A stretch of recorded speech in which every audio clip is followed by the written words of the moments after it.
update right now. It's a bad time to ask me for an update. Hi, everybody. We are back. Still in our houses. Still in our houses. I'm not drinking coffee today. I'm drinking a Diet Coke. I have my Crystal Light again. Did you put it in a nice mug? Oh, I put it in my Ulysses S. Grant mug. Just felt appropriate for some reason. Hi, Luann. I am almost embarrassed, but because we're friends here, this is how things get when I am writing a lot. I have a lot of mugs with me right now. We've got this one. We've got this one. And this one. Good Lord. Get it together. And this one. Figure it out. Wait, I'm not done. And this one. What's wrong? And this one. So, that's the current situation. That's a bad one. Well, I feel like that is, and this one. I feel like this is the perfect segue into today's topic, which is that we're terrible employees. Terrible employees. I mean, I would argue that, but from the perspective of those who have had to manage us, yeah. Perhaps I would say, because the first thing my husband said to me this morning, which, by the way, for those of you who don't know, my husband was my boss for a while before we were together, and he saw that was going to be the topic of today's post and said, "Can confirm." And then he said, "No, that's not true. You were actually a great employee. It's just that you have a problem with very bad authority." And I was like, well, I mean, middle management at anywhere, so. Yeah, I have not been in very many positions where the authority was good at what they did. Right. So, I mean, are we bad employees or are we not? But we put up with bad bosses very well. Which is why, I mean, I feel like I love that show, The Office, because I'm like, I have worked for Michael Scott. I have worked for the female version of Michael Scott. So what was your first job? My first job was I worked at Half Price Store, which is now Gordon's. I actually worked there when it switched names. I don't even know if those exist anymore or what. We don't have them here, so I don't know what they are. Yeah, they're not. I think they might be Southern. Oh, okay. But it's basically just like a. Genevieve says I'm the employee with a bad filter. But I was like in high school and it was like kind of like a Marshalls or like a clothing store with a home department. Like Home Goods? No, because it was clothing. Oh, okay. So like it had Marshalls, yeah. Yeah, and it had all the different things. Yeah. But they never trained me on cashier. So all I did was like stock the shelves and like help people. And they would be like, "Oh, we really need to train you on cashier." And I was like, "Oh yeah, you really do," but then somehow always managed to not get trained, so I never actually had to check anybody out. That's cool. Did you get fired from that job?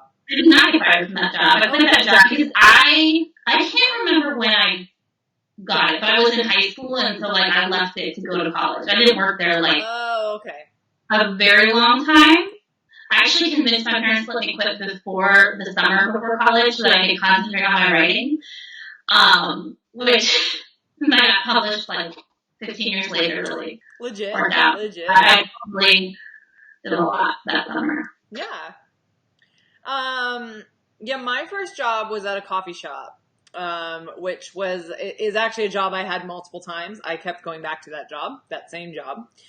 It was at my church, and I volunteered at that, like, I had like 3 or 4 different managers at that job because it was like a high turnover. So I had like, initially I just served donuts and coffee at like the table, like before I was old enough to get hired. And didn't get paid. So it wasn't really a job. I was volunteering to do it, but I was like with the aim of getting a job. And so I did that, and then I was a barista, and I made espresso, and I also worked with customers, and that is actually my favorite job that I've ever had, that I've ever done, apart from, if I had to get another job, I would probably make coffee, except it doesn't pay very well. But it was, what I think is really funny is looking back, every job I've ever done has had a customer service element. And I can't imagine that I was good at it, except I was at the time. But now that I've not done it for so long, I'm I'm not very nice. How did I, but naive. It's true. And I think when I'm getting paid to be wrong and to let the customer be correct, that's in your job description, then I find that easier than when I am a customer or dealing with somebody who's, not being nice, and it's not my job to let them be wrong. If you're in customer service, it's your job. You're okay, let me fix that for you. Or I can't fix that for you, but I'm really sorry, So yeah, but that was my first job, and that is the job that, like I said, I went back to it a lot of times. That was the longest job that I had off and on. And I had a lot of really good friends from that job. And that's where I know my husband from and all of that. So that is a very important job in my life. I quit that job the first time right around the same time a couple of my other friends quit. And, my boss, who, God bless him, was my Michael Scott boss. I really hope he doesn't ever watch these.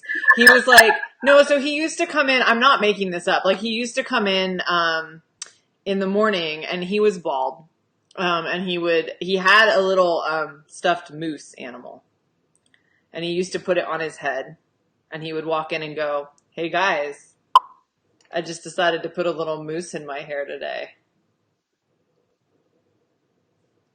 And so one time, a friend of mine who I also worked with, who ended up marrying one of my best friends, which that's a great story. But he and I used to work a shift, just the two of us, and we were very bored at that shift. There were not very many customers. And so we decided to stage an elaborate kidnap of the moose, and then we sent photoshopped postcards of the moose on vacation. And but our boss was mad. He did not think that was funny. He was really, really mad. He wanted to know who had done it. He's "I know it's you. I know you have it." We were "We don't know what you're talking about." And we were sending postcards of the moose in a rickshaw in China, and of him snorkeling, and of him doing all these things. And he didn't think it was funny. That's so sad. That's funny. Too bad. I know. We also killed the moose several times. One time we staged a crime scene with and did a tape outline on the floor. That's really not very nice. It wasn't nice. So anyway, there's an example of how I am to work with. Not a prankster at all, but I had a lot of jobs. I worked so then in college, when I came home for the summers, I worked at a daycare, or after school summer program. Because I was a teacher for a while. So a lot of my jobs are not that funny, because I was working with young, impressionable children, and I had to be nice to them. Let's pause for a minute. That's funny. Follow the rules. I actually, for a while, thought I would be an elementary school teacher, until I worked in a kindergarten classroom, they call it cadet teaching, I don't know what you call it, just a little assistant.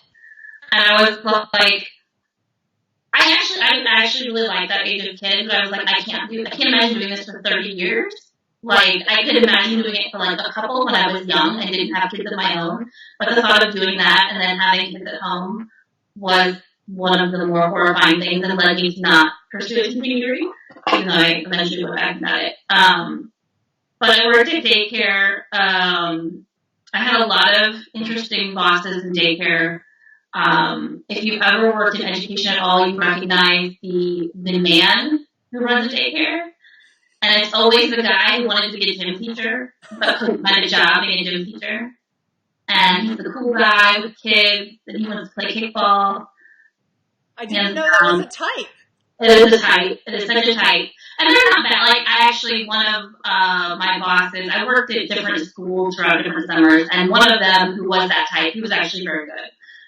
He actually did his job and pretended to be a gym teacher, rather than just do the gym teacher thing and let all the women take care of it, which right. Was the type. But I also worked at a grocery store one summer, and they would give me like overnight shift. Like 2 a.m., I'd be walking in the dark parking lot by myself, and they wouldn't let me park close to the store. So I had to walk like all the way at the end, and there'd always be like drunks. But that really prepared me for my job in college, which is to work at a gas station. And I do have some gas station stories, and I saw someone ask if we had ever used our job experience in our writing. And actually, the first book I ever wrote, and not published, but my main character worked in the gas station, and I used some of the characters. Because I went to college in a very small town, very rural town. It was a very small liberal arts college. And I worked like way off campus. So like I worked in the county section, not the college section. Mm-hmm. Where the common theme was a guy would bring up his 12-pack of Milwaukee Best and laugh that he was going to go drink his dinner. And I would have to like, cool, awesome. And we had the guy that sold cigarettes to 14-year-old girls. And then one day, so I worked at Casey's, which if you're in the Midwest, you know what a Casey's is, and they have a pizza restaurant in the gas station. So I was always the cashier, and then you'd have someone working the like gas station restaurant.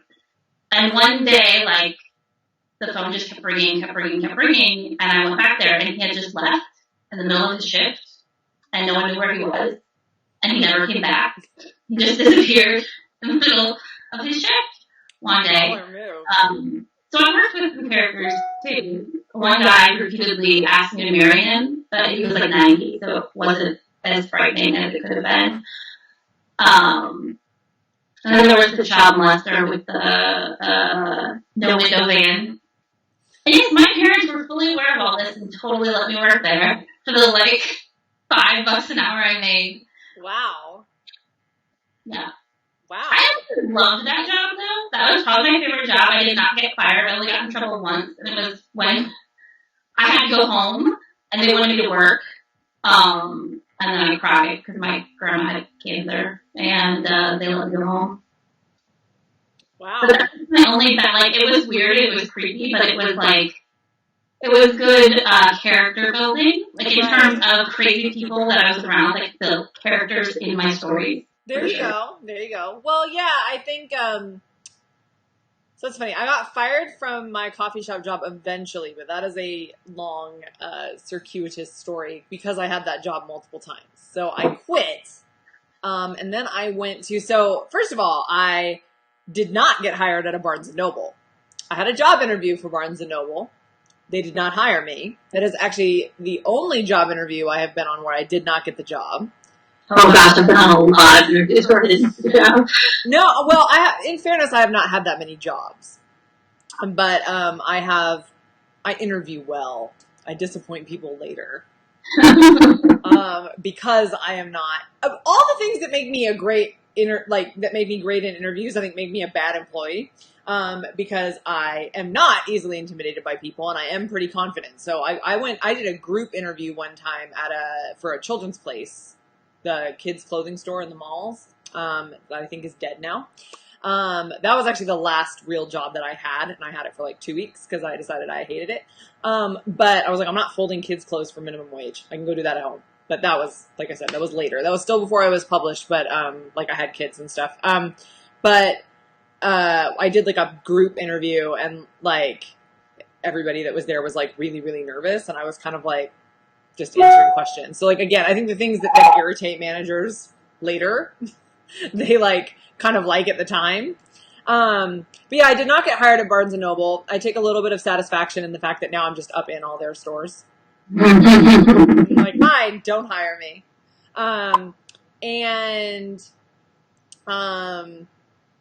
Yeah, for a while, Stephanie said, I'd love to work at a bookstore / coffee shop, which actually for a while, the coffee shop I worked at was also a bookstore.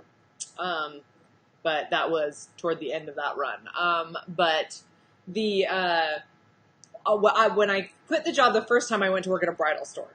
So I have probably the best work stories from that job, because people are not very nice before they have their coffee, but people are really not very nice when they're planning weddings. So it's not always the bridezilla. It's like the family, and they're like, the drama at that job was insane. So my job was like Say Yes to the Dress, like where you actually had to dress people, which I was, I think, 18 when I took that job, and that made me really uncomfortable. I'm like super shy and prudy, and I would like rather die than change in front of anyone, but you have to have somebody help you get into a wedding dress. You need an assist. You don't do it alone. So I had to dress people, which was way outside my comfort zone. That was a mixed bag. And so we had a lot of rules. It was a really kind of insane job. It was an insane store. Online shopping was becoming a thing. And so in order to cut down on people basically going and finding the dresses for cheaper, people were not allowed to take pictures, and we had to like enforce this. And we're talking about like, we're all like 18-year-old sales girls that like, they were finding ways to not pay us commission and all this kind of stuff. So we made like no money, and we had to like tell angry people not to take pictures. We had to like, not let them try dresses on unless they were like sure they were going to buy them. So we had to like stand there and be like, no, you can't try dresses on, which is actually how I ended up quitting that job, but we'll get to that. And so, we also had to tear the tags out of the dresses and sew new ones in and pretend they were part of the label of the bridal store, because they did not want people to go look them up and buy them online. So we were like engaging in this insane level of subterfuge, and they would be like, and again, like I was like 18. So they were like, no, this is normal. Like a lot of like, you order these and then you put your own thing in. And then later I was like, I don't think that was normal. Like, I don't think that was like on the up and up.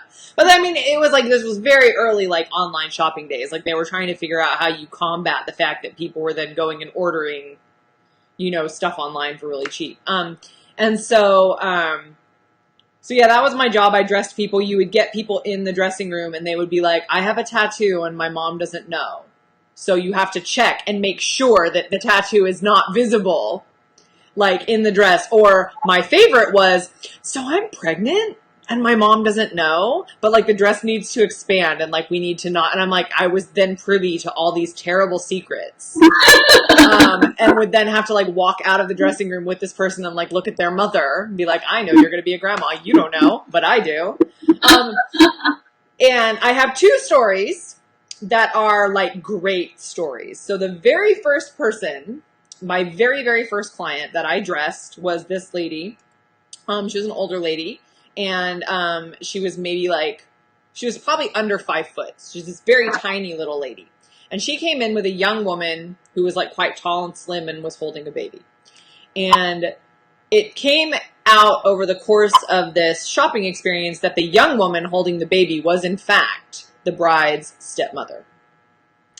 And so she had this like stepmother who was like 20 years younger than her. And she was shopping for a wedding dress to marry her fiance, who was also younger than her, who she had met where she worked. She was like, well, I met him at work. And I'm like, well, how did that happen? Well, turned out she worked at the dog pound, and she met him while he was doing community service at the dog pound while he was in prison. And she ended up buying a giant fluffy pink dress that I think was usually for like quinceañeras. And then she was like, it was a little out of her budget. So she nudges her stepmother, who again, like a good 20 years younger than her, and her half brother is like the baby. And she was like, I'm a little over budget, but I bet you can talk my dad into fronting the money for it, 'cause I know you're real good at that kind of thing. And I was like, why am I on Jerry Springer? Like, what is happening right now? So that was my very, very first customer at that job. And then the second, like, great story that I have, which this story I actually love, is this girl came in with her dad, who was wearing coveralls, like, from his, like, he worked at a mill or something, and he was, like, all dirty and, like, you know, blue-collar job, I don't know. And they came into the store, and her fiance was with them, and he stayed at the front of the store so that he couldn't see her try dresses on. And while I was, like, helping her with things, she started to tell me the story of how she met her fiance and how they just met in town. And she, you know, really liked him, started to get to know him. And then, like, on their third or fourth date or whatever, he pulled up in a Rolls Royce and was like, by the way, I'm a millionaire. But I feel like I need to get to know people before they know that. And so then she's showing me her engagement ring, which was literally like an 8-carat diamond. And he was there paying for everything. And her dad was watching her try all the stuff on. And she was getting to buy whatever she wanted. And she's from this really poor family. And her dad was sitting there, like, with tears streaming down his face while she tried on her wedding dress. And, like, that is still my favorite thing that has ever happened. And she was telling me how, like, he took her to the Spanish Steps to propose to her. And, like, all how her life, like, changed and all this stuff. And she bought, like, the most beautiful wedding dress I've ever seen. And they were getting married on a beach. And, like, I hope they made it. Because, like, that is one of my, like, just her dad, like, still, that killed me. It was the best thing. So there were really great, like, and wonderful romantic stories out of that. And then also times when I was like, girl, run. Like, don't marry him. But that was a good one. So, but I quit that job when, because we had this policy where we had to be like, but could you buy a dress today? Because if you can't, then you can't try dresses on. And I'm like, how are you sending, like, 18-year-olds out to, like, tell people this? We have no authority and we're not good at this. So, like, so one time my manager, who used to be a used car salesman, and her husband were the manager of the store, it was very apparent that that was their former sales life, was like, you have to tell this woman that she can't try on dresses because I don't think she's going to buy anything and we don't need her, like, dirtying up the merchandise kind of a thing. And I was like, okay, but, like, that's really awkward. And I was like, so, like, since you're not ready to buy a dress, you can't try any on. And she got, like, super mad and left the store. And of course she did. Like, it was dumb. And so I was like, I felt so bad and I felt so uncomfortable. And then I was like, so the dress racks were really tall because, like, bridal gowns are super long. So the racks, like, you could be in them and no one could see you. They're, like, 7 feet tall. And so I was, like, in the racks, like, straightening dresses, and I was right behind the front, like, the register where the people came in the front door, and this woman came storming back in and basically was like, well, one of your salespeople wouldn't let me try dresses on, and I'm so offended, and blah, blah, blah. And I could literally hear my manager, she was right on the other side of the thing, going, I don't know why she did that. That's crazy. I'll help you. And, like, brought up another salesperson and had her help her. And I walked straight into the owner's office and I was like, well, your manager's a liar, and I quit. And so for those of you who have read my books, if you think at any point that the dramatic speeches that are made at the end where all feelings must be professed are somehow unrealistic, you don't know me. Because I like a dramatic speech. And I was like, and I cannot, and the integrity of this institution is deeply suspect, and I am not respected, and I cannot work like this, and I'm out. So, yeah, no, I dramatically quit places more often than get fired. I have never dramatically quit anywhere. Doesn't surprise me. I am not a dramatic person. I have gotten fired. I probably don't even remember all the times I've been fired. Usually, though, I don't think I ever had a job for more than 2 years. Like, the same job for more than 2 years. Except writing. Right out of college, I worked for the state park where I met my husband. I told that story a while ago, and that was just sort of a random got hired. That was only seasonal, so I didn't have to quit, like, my hours right now. I never had to quit, I never had to be fired from a tutoring job because I always quit because that pay was always terrible, and, like, if the kids didn't show up, you just didn't get paid even if you came.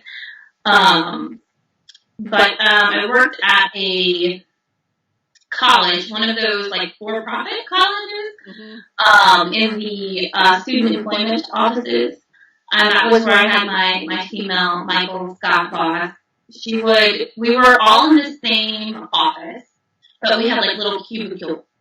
So it was like a room, not a very large room. There were 3 of us, and we each had a little cubicle, so we could hear what everyone else was doing. Yeah. And she would sit there, like, and talk to her sister all day about personal things, like affairs and like her religious beliefs. Like she had these crazy like books that she read about this metaphysical stuff, and she would sit there and talk to whoever on the phone about it. And then she would like roll her chair around the It'd be like, so Nicole, what have you done today? And then I'd tell her, and she's like, well, no, that's not what you're supposed to do. Like, so she'd spend all this time, like, on her personal life, and then she would come criticize everything that you had done. Like, in a rolling chair. Well, she would not get up to walk. She would always come around, and she would always, like, she wanted to be your friend a little bit, but also your boss. Yeah. Like, she would, like, buy us, like, gifts, or, like, take us out to lunch, but then be, like, crazy, super critical of everything we did. So it was like a bad, abusive relationship where you, like, never knew which lady you were going to get. Yeah. But you knew that she wasn't doing her job, even though she was very adamant about not just what you should be doing, but how you should be doing it. I don't really like to be told how to do things. I don't mind if someone tells me to do something, I will get it done. But if you start telling me how I have to do it, then I tend to I won't even get mad, I just don't do it. I just don't do it the way you want. I will just sit there and be like, okay, and then do it my way, because I feel like if it gets done, it really doesn't matter how. Surprisingly, she did not care for that attitude. And she had a meeting with me where she's like, I know you don't want to work here. So you're basically giving me your 2 weeks notice. And I was like, but I'm not quitting, because I was looking for another job, but I didn't have one yet. And she was like, no, trust me, it'll be better if you just quit. And I was like, well, then I'm going to HR, and being like, no, you fired me so I can get unemployment. And of course, the HR lady also talked me out of that, and basically I had to give my 2 weeks. Which was fine. I got another job.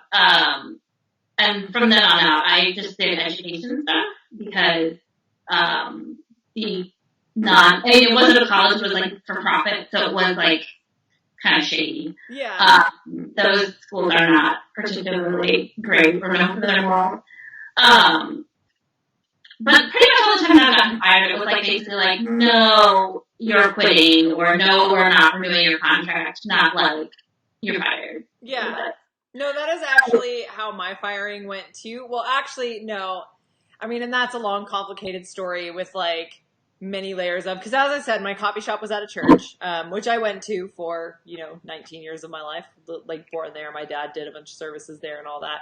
And like, so, and the bureaucracy thereof, my husband and I used to talk all the time about how we need to do like a bizarrely specific like YouTube series that's The Office but for like mega churches, because like I think the like levels of bureaucracy are like such a specific thing, because it's like you might have a boss, but that's not your boss. Like the pastor's the boss, but like also then there's like some people that are in admin, but they don't really have anything to do with your job.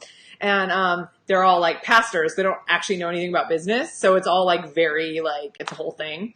And so it's like, yeah, my husband was the manager, but like he also had no idea what the employees were paid and had no like real idea of what the budget was. Like there were things he wasn't allowed to know. And when they decided to like change up what they were doing, like with the coffee place, they decided to like let everybody go. And they told my husband like, oh, well, and I was like 5 months pregnant and super fun. And so they told him like, well, you can take reduced hours and take this other job, or you can quit. So they knew he would have to quit because he had to have a full-time job. But that's how they would avoid like having to pay unemployment. And then I got fired because they were like, well, obviously like he was the boss and she's married to him. So I literally got fired because my husband was the boss. And then like there was this pastor that knew us really well who like basically went in and like practically lit the building on fire, being like, that was the most messed up thing that's ever happened. And like, you need to hire them back right away. But my husband had gotten another job in like the 5 hours since he'd been fired and was like, well, but like you just showed how easy it was to fire me. So I won't come back. Cause they actually offered him his job back like a few hours later. And we were like, no, not to do it. So, that was like a whole thing. But yeah, it was kind of the same thing where it's like, I was never like fired. It was just like, yeah. So I guess, you know, people always find creative ways to not pay unemployment. Yeah, and I think, and too, you know, I think especially when you're young, a young woman, yes. You definitely get taken advantage of in that way. I don't think they would have treated like a 35-year-old dude the same way that they treated a 24-year-old.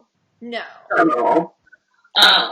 No, and I think there's an added complication. Like, it's a similar thing, I think, when you work at church, because there's definitely like, some of the things that you're doing are supposed to be, like, altruistic and, like, part of your, like, service.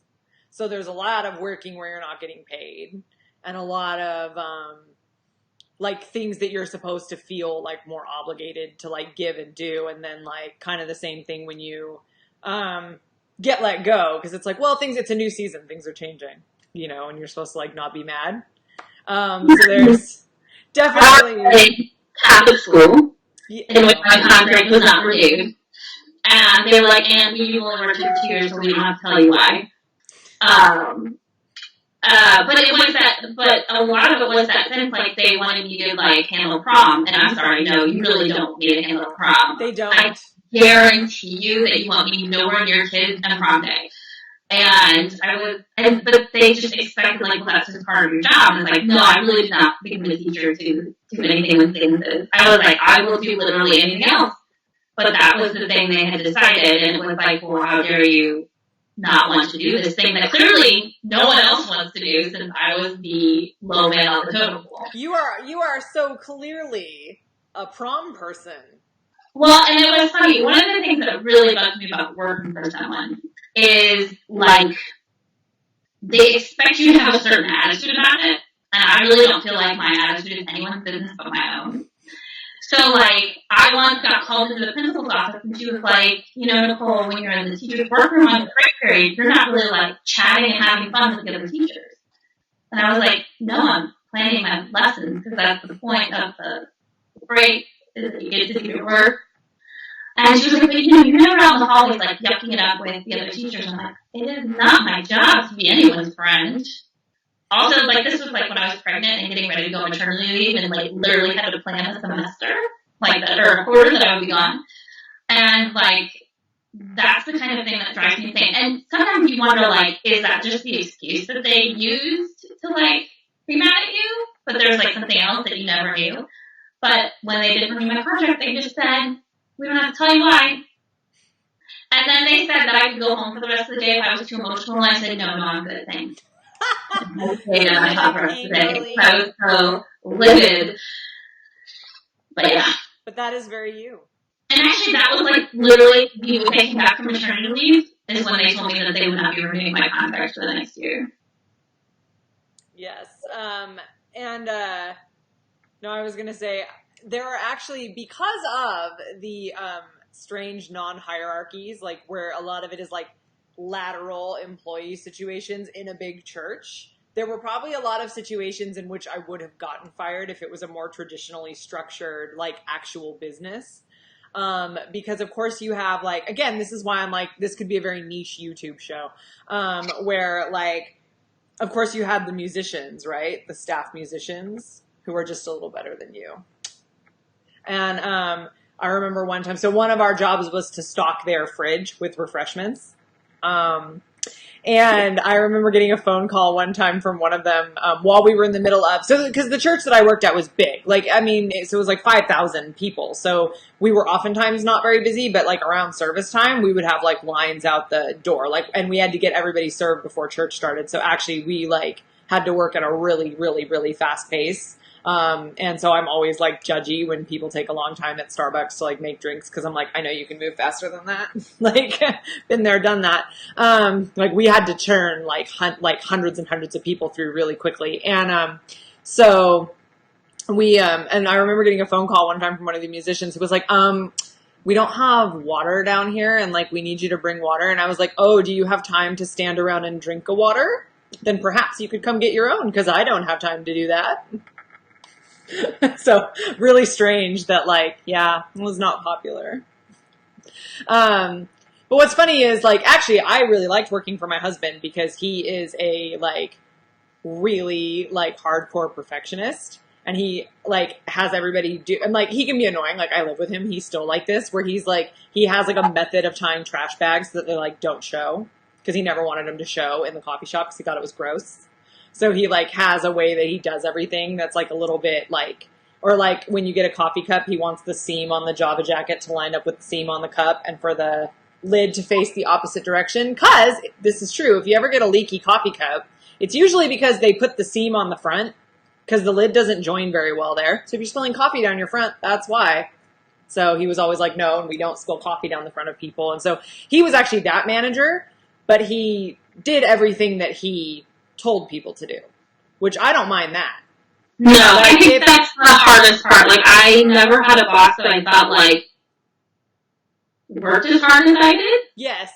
And it's really hard when you actually are sitting there listening to them not work as hard as you are, and then they come over and are, like, giving you crap about it. No, and that's, like, my husband as a manager was, like, one of those people that had, like, incredibly high standards for himself. But see, we live, you know, obviously we live together now. We've been married for almost 15 years. But, but, you know, he still does, like, trash bags like that in our house. And, like, folds, like, towels a really specific way, like, dish towels. Because we always had bar towels and stuff at the coffee place. So he, like, does everything at that. But he's funny because one of his first job was Wendy's. And so when we go to a Wendy's, which is not often, but when we do, he's always like, they did not make this so that the toppings were spread evenly for equal satisfaction in every bite. And that is in the training video. So unclear about why that didn't happen. I'm like, I don't think very many people take their Wendy's job as seriously as you did and still do. Yeah. But if there's a rule and a protocol, my husband will follow it. So that is just who he is. I'm not that person. I am close to that person. If it is like a legitimate, like, written out rule, I'm probably going to follow it. That is true. I will. What I don't like is like moving goalposts, and I don't like double standards, and I don't like I said, when you have the boss that like doesn't do the things that he tells the employees to do, and you're like, that's not possible, and you don't know because you don't actually like do the job. Right. But that's like, oh, well, except the Children's Place, that's basically my employment history. I worked at Children's Place for 2 weeks. I had just started writing. Like, I had just entered my very first Harlequin contest, and I was working on the book that became his Virgin Acquisition. And basically, I was, like, going to Starbucks and writing for an hour and then going to a very short shift at Children's Place. And I had 2 kids, and I just remember, like, feeling like it was really pointless that I was, like, going and, like, folding children's clothes, and, like, I quit, and I felt kind of bad, because, like, like I said, that was where I had that whole panel interview, and they hired me instead of, like, the 6 other people they interviewed, and I worked there for, like, 2 weeks. But I remember, like, I was working, this is probably the first time this had happened to me, I was working with an assistant manager who was maybe, like, my age or younger, so I think I was, like, 21. And she was telling me how to clean a bathroom. And not the bathroom, like, not a bathroom customers used. Like, it was a bathroom for employees, and I was supposed to clean it. And I was like, I'm, like, a housewife. I don't need you to tell me how to clean a bathroom. And why am I at a job like this cleaning a bathroom? So it just felt, like, very I was like, I could be cleaning my own bathroom. Yeah. Like, my own bathroom isn't clean, and I cleaned a bathroom today. It just feels like, you know, and so I was like, I wasn't making, like, hardly, like, any money, because I was working, like, 2 days a week at a clothing store, like, a couple hour shifts. And so I was like, I said to my husband, I was like, I think I'm going to quit and, like, focus on this writing thing, because I'm really not making that much money. Like, I wanted to contribute. I felt weird about not contributing at all, because we weren't really making a lot of money at the time. or really any. And so, but I was like, I think like I'm going to give this writing thing a shot. And if I'm going to be spending hours away from the kids, then I would rather be working on this. And that is that. Yeah, I mean, I like I said, I got my non-renewal contract right after I came back from maternity leave, and that next year I subbed, but I couldn't get a full-time teaching job. And then by the time my second kid came around, and we knew we would not have childcare for both of them, so it was like, you can't find a job that is going to replace childcare unless it's like a good job, like good deep job. Like childcare, at least around me, childcare is not cheap. Then I just knew like I had 2 kids at home and I had 5 years to make enough money that we weren't scripting and saving anymore, and that is what I did, and thank God. I was going to say, and lo, here you are. Like, I'm doing the teaching thing, kind of, and I'm really not enjoying it. I think it's worse with your own kids, though, because they don't listen to their parents at all. It's worse. Well, I shouldn't say that. My kids are 10 and 8, and I've got teenagers, so it's kind of the same. They annoy me the same amount in different ways. I'm, like, my oldest is 14, and he is basically, like, he is actually having to do a full day of school. Like, he is really sincerely full-on schooling still, but that's how his school structured everything. My other 2 are not in the same way. But he goes and basically goes into the room and, like, does his same schedule that he would have done if he were at school, and all the teachers just log into Zoom at that time. So they keep their same schedule, and all the kids are, like, in class together on a Zoom meeting. And he just goes and does that on his own. I have to, like, write him about the same stuff I always do, which is homework. And he is a teenage boy, so you go, how was your day? And he's like, and you're like, well, do you have stuff to do? Like, you know, what did you learn today? So that's basically in school. Yeah. Except he doesn't, apparently, because I keep getting emails about how he is a great example for, like, the Zoom engagement. So I'm like, great, glad you have a game face. Good to know. And then, like, my daughter's, like, the opposite. She's the mouthiest little thing. Like, and so, like, and she's really funny, but she gets really shy on the Zoom thing. So, like, her teachers would never know that she's, like, kind of yeah. And the video. My youngest isn't doing the video teaching, but he has to do, like, videos where he talks and, like, explain something, and he is a very, like, outgoing kid. Yeah, he is. But he does not like talking on the video at all. Yeah, my daughter, they keep giving options where, like, you can either record a video or you can submit something else. And, like, she will not do the video. And it's really funny because she's like she's my loudest kid. Like, she never shuts up just at home.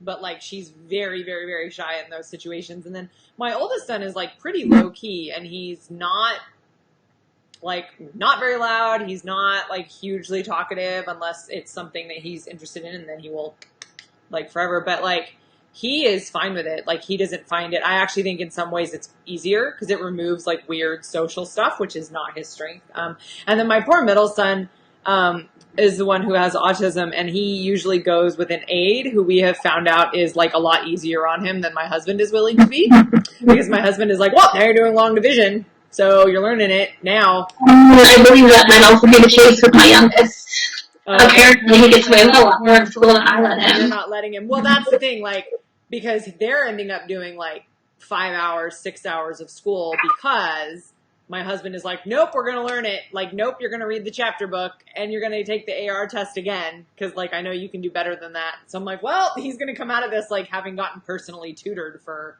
you know, a couple of months, so good for him. But yeah, no, I would be a terrible teacher. I remember my oldest son had just, like, the worst 6th grade experience ever, and, like, so did I, so it felt very, like, mirroring of my own life, because that's when I started not being able to control my face and my mouth, 6th grade, so that went well. And, you know, my son had a teacher who just, like, it's one of those things where, like, you know, when a teacher should have retired, like, 10 years ago, because they're so over it. That's exactly where that was at. And, like, I don't remember where I was going with that. It was something about school. But I completely lost my train of thought. So I don't even know. He had a terrible 6th grade teacher. I don't know. Something about that. Oh, just that I basically at one point I said to the teacher, like, look, man, like, I get that it's a class full of 12-year-olds and like, I don't want to be in a room full of 30 12-year-olds either, but I'm not a 6th grade teacher because I don't hate myself. I feel for you, but that's not a career choice I made. Like, I didn't make that choice, and you did. So perhaps just figure out how to manage it. I'm so nice. I'm sure teachers love dealing with me, too. I'm actually very nice to teachers. But I talk a big game and then rarely actually mouth off to anybody. That's the honest truth. So, like, the times that I have stand out in my mind, because that's, like... But, like, it has to be, like, the deep injustice, like what happened at the bridal store job, where I'm, like, unjust. Yeah, Stephanie has pointed out I am in short sleeves and you are in a turtleneck. I feel like often we're just in a completely different... Like, the climate is so different. It's actually nicer today, but it was cold yesterday, so my house is still cold. So yeah. Coldness until it's been like sunny for a day or two. Well, it's really funny. I have a little heater in this office that was really like badly sized for it. So when it is like, we had a cold spell like all through winter where it's like it would be 20 degrees or colder. Like we don't get as cold as like you do over there, but so cold for here, and it could run at the highest it could go, and it would still be cold in here. And it's basically the opposite for warm weather. So I'm like, it's not that warm. But I kind of can't keep my office very cool. So it's like, here we are. So now this is the season when I'm hot in my office.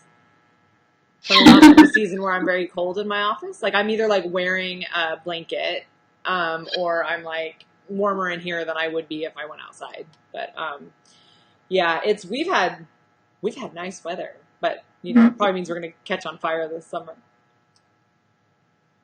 I do not want that wrong. It's been nice. It's nice. Yay! That must be nice. Well, I live here. But you do have tornadoes. That doesn't bother me that much. Yeah, it's funny how that works. Because, like, I remember the first time I went to Australia, and they were talking about how, you know, Oregon sounds very scary because of the bears. And I was like... What? Afraid of bears? I was like, so everything here wants to kill you. Like everything. Everything. And they were like, we don't have any large predators. And I was like, the saltwater crocodiles and the great white sharks, like, they don't count because they're in the water. I'm like, they count double because they're in water, and that's terrifying. What are you talking about? I would much rather have a big predator I can see. Yes, you can't see them. Reptiles wandering around. We don't have gills. We are not seagoing creatures. Like, we are at a disadvantage in the water. Like, it's going to come up under and eat you. I don't understand. I literally don't understand at all. Like, I'm like, so you have, like, the most poisonous snakes, which, by the way, like, one of the most deadly snakes in the world, they have it, and they call it the common brown snake. So it's like, it sounds like a garden snake, and it can kill you. So, like... I just don't, like, anyway, that is, so I guess everybody's perturbed by that which they don't have. That's true. I will say that having, one time we were in California and there was a very minor earthquake and I was like, what the? No, never will I mean, granted, Missouri's on the San Andreas Fault, we're supposed to, like, fall into it at some point, but, you know. Apparently there was an earthquake here, like, in 2008, and, like, I just went through it. But we have had... in baseball stadium, not on my list of things for doing. We've had earthquakes here where I live, because we are, of course, like, expecting the big one at some point that's going to flatten us. But really, like, I remember 2 earthquakes, and they were both when I was a kid, and one of them, we thought, like, a big gravel truck or something drove by, like the windows did a weird thing. But my mom she's originally from Kansas, but she grew up in Southern California, so my mom was literally like, pfft. Like, she's like, I can tell you about all kinds of earthquakes, like the kind that roll and the kind that shake, and so I've never experienced anything like that. I basically, like, have been aware twice of, like, windows rattling. And then been like later, oh, that was an earthquake. Like nothing, like literally just a vibration. Or I think there was a really bad earthquake when I was a kid in Klamath Falls because we used to do earthquake drills. That was the thing we had to do when I was in school. Earthquake drills. Yeah, so we used to have to get under our desks and all of that. And like, and they had an earthquake in Klamath Falls during a school day that flattened the elementary school, which is Klamath Falls is a ways away from me. Yeah, so we were all like, legit, that's why they have us get under the desks. And everybody was safe because they got under their desks. And we had an aftershock from that earthquake. And we're hours away. But we had like a little, like later. But, so yeah, like I don't really, like but that's the thing is like you're supposed to worry about it. But I'm like, they can't predict those. So you just kind of have to hang out. I mean, what are you going to do? Nothing. Do what she does. Yeah, exactly. But I'm like, that's the thing. We don't have tornadoes really. And like, yes, every drill is under the desk. Like that. Not a tornado drill. Oh, what do you do for a tornado drill? Well, you can't stay in your classroom because classrooms typically have windows. You have to go in the hallway where there's no windows. Oh, okay. Yeah, that makes sense. But I was going to say, I'm thinking about buying myself an elementary school desk. Hands over your head. Okay. Over your head. Look at the wall. Yeah. But yeah, I'm like, maybe I need an elementary school desk. It'll keep me safe. Maybe. There's one in my house and... Just cover part of your head different. That's true. That's what you do for bears. You lay on the ground and you cover... That was what you do with... I mean, that's what you do with black bears. And with grizzly... I think there's two different... With grizzly bears, you just lay there and say, you can eat me now. Yeah, you say, oh, just chalk that one up to that day. You do, and probably your last day. Although I heard, like, you know, that you, I heard that you can, they don't really climb trees. So if you can get up far enough, you actually can climb a tree to get away from a grizzly bear. You cannot do that to get away from a black bear. Things that I know. That I know too. God knows why. You probably have bears. Well, we don't have bears. There are black bears in southern Missouri, but we don't have bears. But I mean, I've been in many bear-infested land. Do you have cougars? I think there have, like, not... I think there used to be, like, so every once in a while there'll be a sighting, like, as they return, but not really now. As they return? Like, I think they used to all peel over. Oh, interesting. We theoretically used to have grizzly bears. That is the rumor anyway. But we border Idaho, which like does have grizzly bears.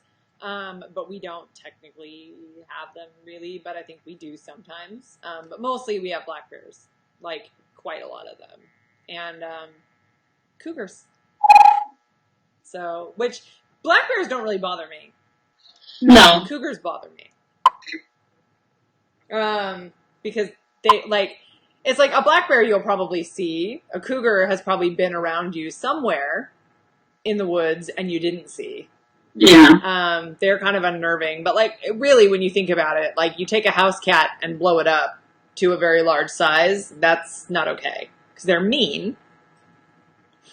And yeah, and sneaky. I don't like them. And we frequently have them like go through my yard.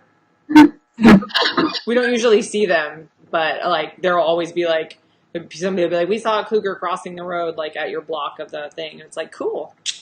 Good to know. I had to warn Jackie Ashenden about that. She stayed in my office, and we had just had a cougar pass through, like, my yard to my parents' house. And it was, like, it went out on an official community bulletin, and somebody had gotten it on their, like, game camera in their backyard. And I was like, so I don't want to alarm you. But since you're, like, going to be walking between my office and the house, like, probably in the dark sometimes, there is a cougar. And they don't have those in New Zealand. So she was like, cool, thanks. Like, good to know. She's, like, honestly a little more concerned about the spider situation. But, yeah. Because I have a spider. We live in the country. There's a spider situation. But anyway, I don't know how we detoured into dangerous animals. I couldn't have predicted.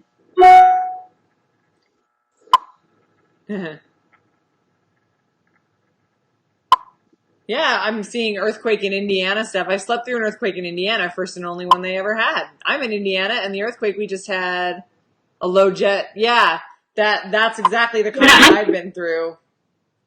Yeah, my sister lives in Indianapolis, and she was very upset about the earthquake. But yeah, no, the earthquake, I was in San Diego, and we were at a Padres game, and like legitimately, like the Concord and I was just like, no, I am never living here. No, ever. My husband did not make up for it. My husband's best friend lives in Taiwan, and my husband went to visit a couple years ago, and I guess they have a lot of earthquakes there, like a lot, and it's just really, really common. So he was in his friend's apartment building sleeping, and he said he woke up and the building was swaying. And now it turns out they're built that way. Right. They're built earthquake safe. That's what they're supposed to do. And they went into this building in Taipei that has like a big balancing ball in it that keeps it, like it moves with the earth and it keeps the building from falling over. So like it's a thing there. But like he was like in this swaying apartment building, and he said he woke up and he was like, oh Lord, don't let me die. Like I don't want to have gone to Taiwan and like leave my wife. Like, so my wife will like kill me. She'll like resurrect me and kill me so that I can be dead again. Anyway, yeah, that's the, he was very unnerved by that. That was a serious earthquake. And yeah, we haven't had anything. Look at you! Like the apocalypse happened. You already did that. How did I do it? Same way you killed Alan Thicke. I mean, that one I think, but I don't remember creating the apocalypse. Anyway, I'm just going to drop that bomb and leave it. I'm not even going to explain. There's no good explanation. There's not a good explanation for it. I didn't know there were black bears in Florida, Tracy. I knew you guys had like panthers and alligators that were actually crocodiles. But I didn't know there were black bears. I think black bears are having a real moment. Are they having a moment? Are they having a moment? Like, we've had them come up as far, like, I live in the St. Louis area, so we're pretty far from Missouri. Like, they've always been sort of in southern Missouri, but they've been creeping up. I have been fighting here. That's interesting. It's like pangolins. They're having a boom. Okay. They are. It's true. Look it up. But yeah, well, good for black bears and tornadoes, and for the fact that we do not have to have bosses anymore. That's the best. That is the best. So, I would say that we probably need to go work on our books. Also, congratulations, Nicole, on your Publishers Weekly listing with Backcountry Escape. Thank you. You're welcome. Like, just speaking of, you know, not needing to go get a job. It's the best. It is awesome. And your series is awesome. So, that's awesome. We'll see you guys again next week. Yes, yay, no bosses. And I'm sure we'll think of something similarly on topic and then off topic to talk about. So, we'll see you guys again soon. Bye.